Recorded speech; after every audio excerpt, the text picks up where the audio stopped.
Paths to God, Living the Bhagavad Gita by Ram Dass, author of the classic book Be Here Now. Copyright 2004 by Ram Dass.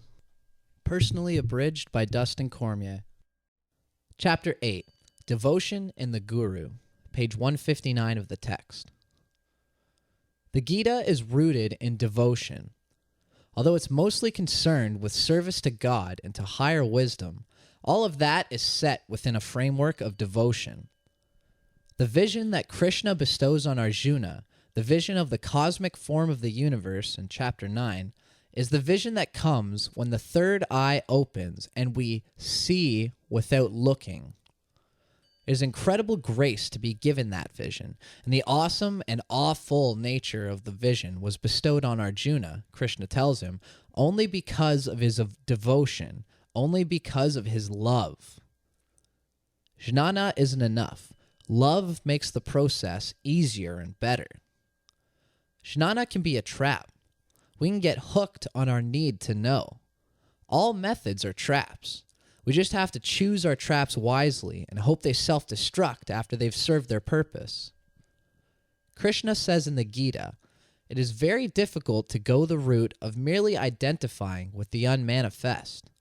That's known as the high path that has no railing. Unquote. It isn't easy to make the leap from our individuality directly into non-dualism. The lubrication that can make the process easier, that can grease that process, is an intense feeling of love for what it is you're moving toward. Whether you call that a love of truth, or a love of God, or a love of Guru, or a love of the mother, or a love of the void, it doesn't matter. What matters is what happens in your heart through that kind of intense emotional commitment to whatever is. If you're in love with God and your thoughts are constantly turning toward her, they're no longer trapped in the stuff of the ego. In the Psalms, David says, because my heart was enkindled, my reins were changed also. Christ love. Austerities done with a dry heart are heavy. But when done with love, you say, oh yeah, I'll gladly give this up for my beloved. I'll give that up because that will get me closer. That's the way Bhakti Yoga works. Remember, yoga means union with God, and bhakti means love or devotion. It's the yoga of the heart, a yoga of loving openness to God. The love we're talking about here is not romantic love. It's the place of love where you meet every other being in your heart of hearts. It's what's called conscious love or Christ love or agape.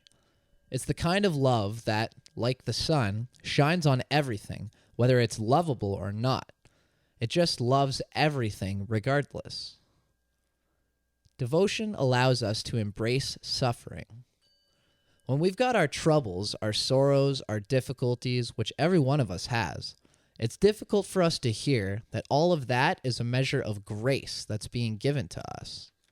It's only in the space of complete love and faith and trust that it starts to make sense to us.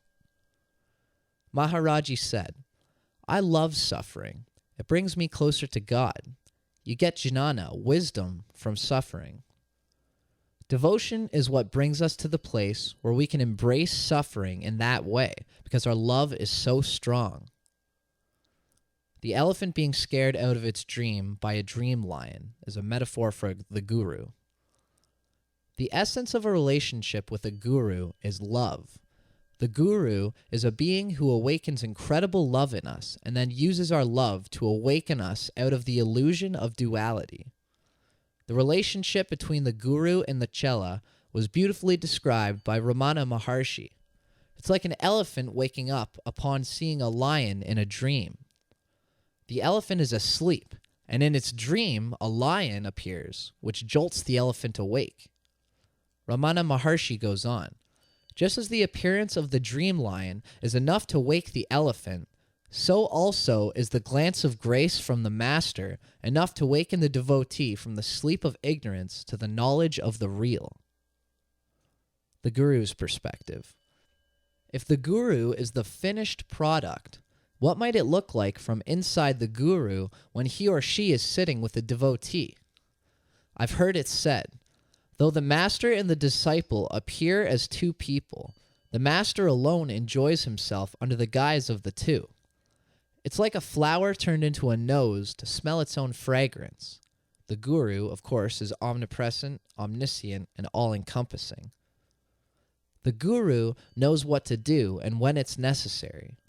Most of the time, gurus use siddhis, a special power like Maharaji's omniscience, which he used to blow Ram Dass's mind by describing his sick mother's condition without any rational way of him knowing it.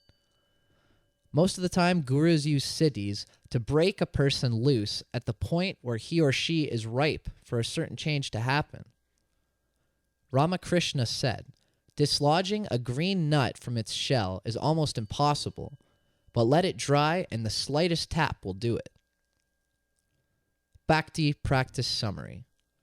The essence of my relationship with Maharaji is to love him, to open myself to his presence, and then surrender to him. That's my Bhakti Yoga practice, a practice of what's called Guru Kripa. But those qualities of love and openness and surrender are the essence of every Bhakti practice. We find some being that draws our heart. It could be Maharaji or Anandamayi Ma.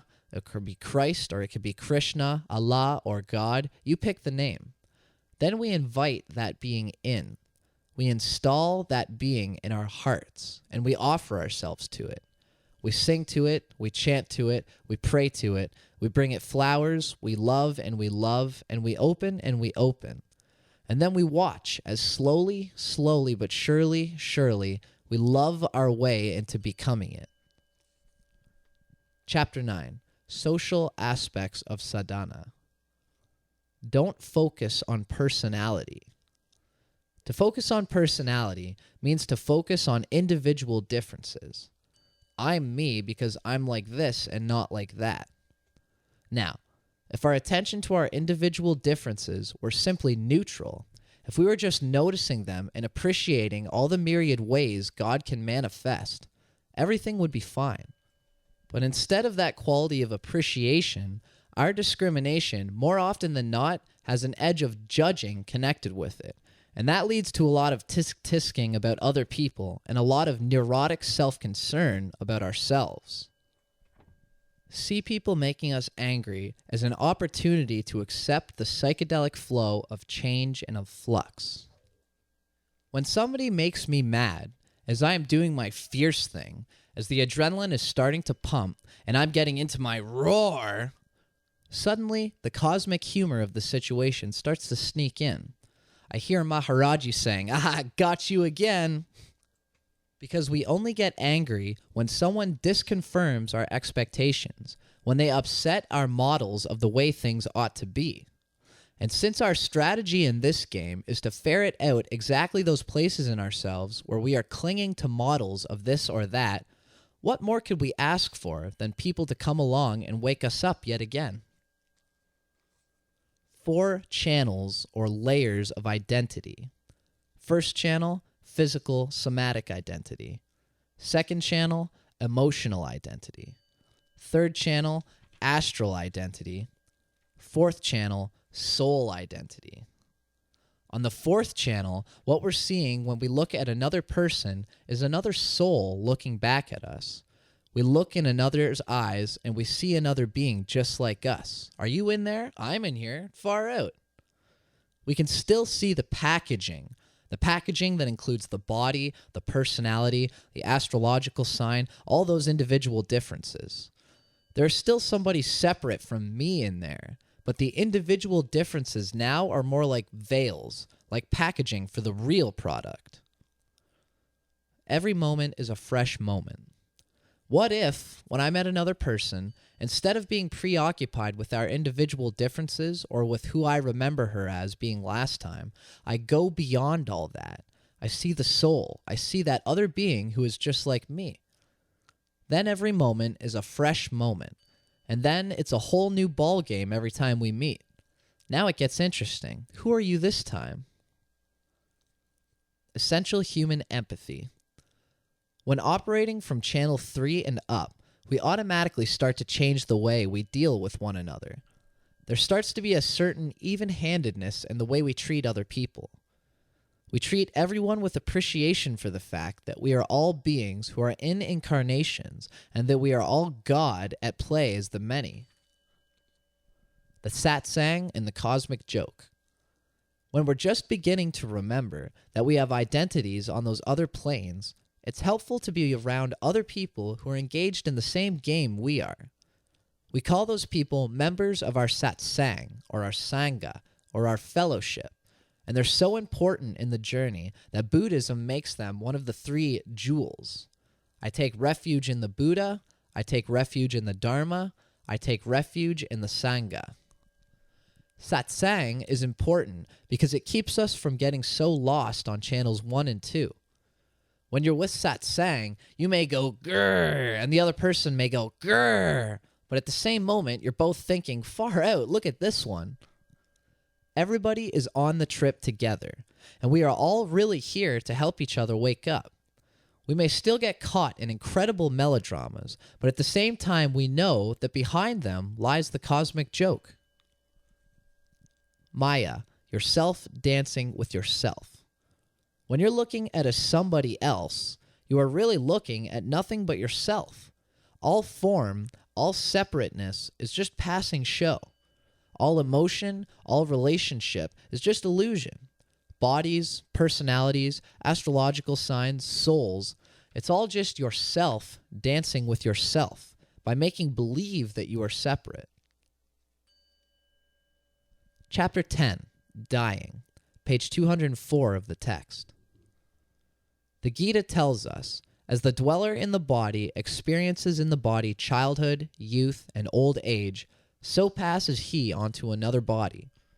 Certain is death for the born, and certain is birth for the dead. Over the inevitable you should not grieve. Unquote. Constant preparation for death. Mahatma Gandhi was walking out into his garden, just another ordinary day, when he was shot 3 times by an assassin. He didn't say, "Arg," or "I've been shot," or "Long live India." He just said, "Ram," and he died. He was so ready that even at the moment of the totally unexpected, he went right toward God. Confucius said, "One who sees the way in the morning can gladly die in the evening." The Man, the Tigers, and the Strawberry, from Zen Flesh and Zen Bones. A man was being chased by a tiger, and to escape, he scrambled over to the edge of a cliff. But as he did so, he looked down and saw another tiger prowling around below him. So there he was, perched precariously on a tiny ledge of rock, a tiger above him and a tiger below. And as he clung there, between tiger and tiger, he noticed that growing right there in front of him was a wild strawberry plant, and that on it was one single red ripe strawberry. The man plucked the strawberry and ate it. And the last line of the story is, how sweet it tasted. Ram Dass said, "Enjoy the strawberry of this moment." Chapter 11, Conclusion, page 228 of the text. Lower and higher wisdom, preparation for the mystic vision. Preparation for the mystic vision, given to Arjuna in chapter 11 of the Bhagavad Gita, some say through his imbibement of the psychedelic soma, is important. You recall that we've talked about the lower wisdom and the higher wisdom, that the lower wisdom is the stuff your ordinary intellect can manipulate, conceive of, play with, conceptualize, whereas the higher wisdom is the wisdom that comes only through the initiation, engagement. The higher wisdom only comes through direct experience. You have to become it.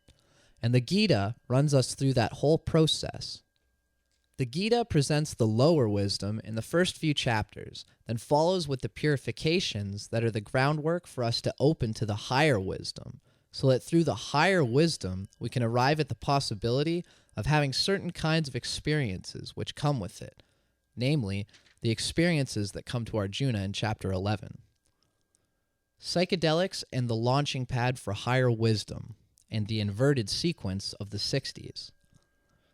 What happened to many of us through our use of psychedelics was that the sequence got inverted.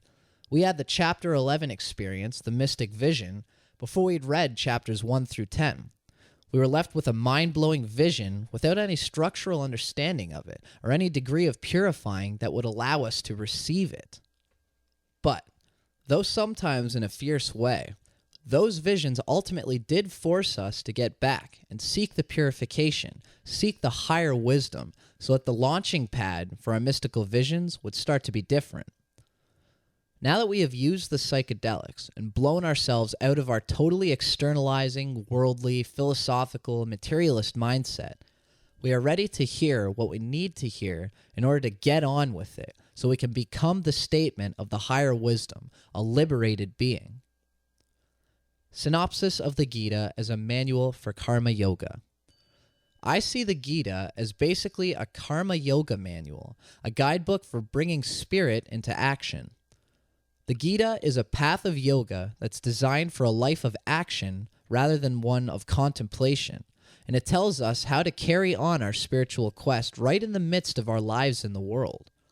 It spells out the way we can do that by offering all our actions to God, by acting without any attachment, and by acting without seeing ourselves as the actors. The witness, seeing our attachments from the outside. Tapasyas, austerities and renunciation, let us bring into consciousness the full extent of our attachments. If we can look at those attachments from the outside, from the place of the witness, we won't get quite so sucked in by our sense desires so much all of the time. If our minds aren't going outward so much, they'll be free to turn inward, back toward the light. Sacrifice is the highest statement of karma yoga. The highest statement of karma yoga is also a full expression of the act of sacrifice. In practicing true karma yoga, we sacrifice ourselves and our gratifications into selfless, dharmic action. The ritual of sacrifice satisfies some deep yearning in us to complete a cycle, to offer back for what we've been given.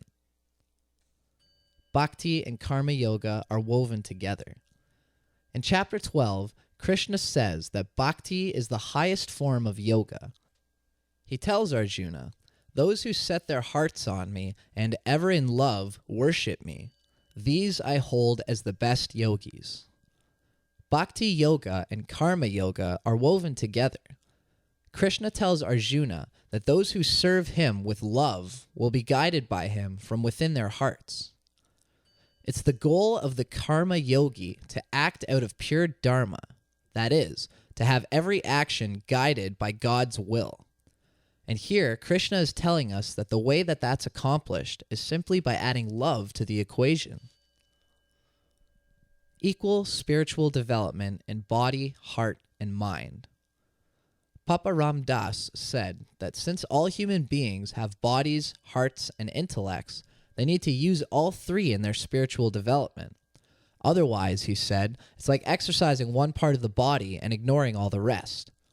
He said that the body is to be used for selfless service, karma yoga, that the heart is to be used for devotion, bhakti yoga, and that the mind is to be used for discernment, jnana yoga. The Brahmanic witness. There is a grander witness, a kind of pervasive perception of everything, which comes out of total non-attachment. When we come to this place, a transformation occurs. We are the witness, but we are also the enjoyer. We are the experience and the experiencer, the total participant. There is no part of it which we are not. And that is the witness Krishna is referring to when he says, "I am the witness.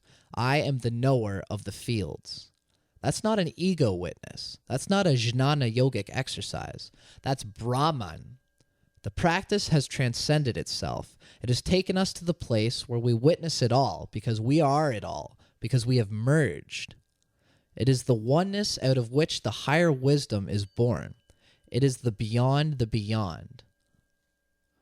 The natural unfurling of the Tao or Dharma. We keep thinking we have to get behind ourselves and push, when all the time we are actually being propelled full speed ahead. When we see that, when we recognize that sadhana, spiritual practice, isn't something we do to get ourselves somewhere. It's something we do to get ourselves out of the way so that we can stop being obstacles to the process. Brahman, oneness, nothingness, beyond the beyond. I am. Behind the Brahman and the Prakriti, behind the formless and the forms, behind every polarity and distinction, I am. Formlessness to form to formlessness, all one, sub-ek.